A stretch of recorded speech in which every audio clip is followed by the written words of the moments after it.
It's Matt Sparrow and Darren Sheridan challenging for the ball. Sparrow has retention. Well, it's thrown Darren Sheridan to the ground there. And, well, it's going to kick off here between the players. Several players from either side getting involved. Matt Sparrow and Darren Sheridan were the two initially involved, but there's plenty of other players now getting themselves in the thick of things. The referee's got a bit of sorting out to do here.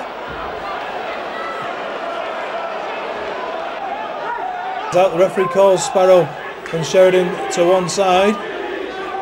He's got his assistant there, and they'll take note from his assistant, and it's a straight red card for Darren Sheridan, and it looks like he's going to send Sparrow off as well. I mean, Darren Sheridan was thrown to the ground by Sparrow.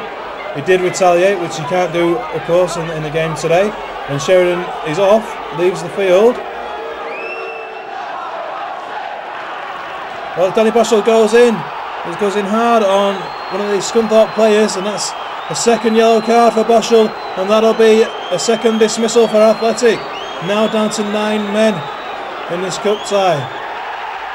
It's Ian Kilford, the former Wigan Athletic player, who's the player down on the ground for Scunthorpe. It was a bad challenge from Boschel, to be fair.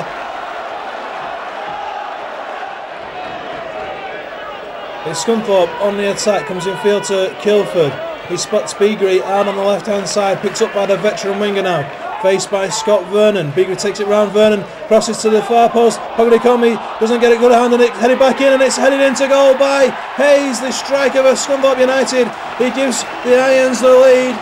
Peter Beagrie's cross was missed by Les Pognicomi. It's headed back by the far post, but I think it was Steve McLean, and Hayes just coming in there, got ahead of the Latics defender on the line to score.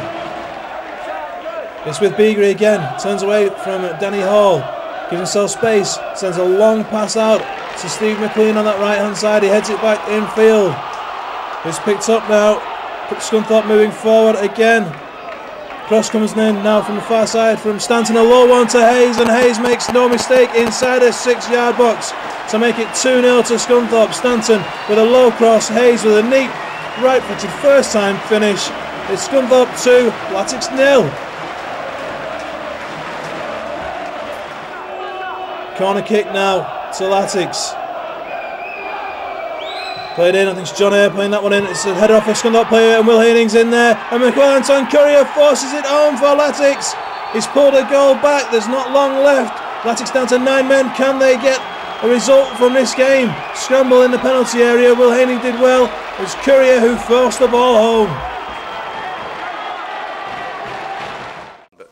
The comments sort of stay within the dressing room, they're aware of it. I've spoke to both players in front of the staff and the players, so they're aware of it, and it will stay within the dressing room. But you know, again, you know, he's thrown to the ground, and then he's got a little, someone's hit him below the eye with a punch. So, but anyway, that's immaterial. And the other one, well, it's disappointing to say the least, and that's putting my feelings mildly. I thought there was one or two outstanding. I thought Danny Hall, Will Heening, Mark Tindall did very, very well. They've made some good saves. I thought Paul Murray was absolutely phenomenal.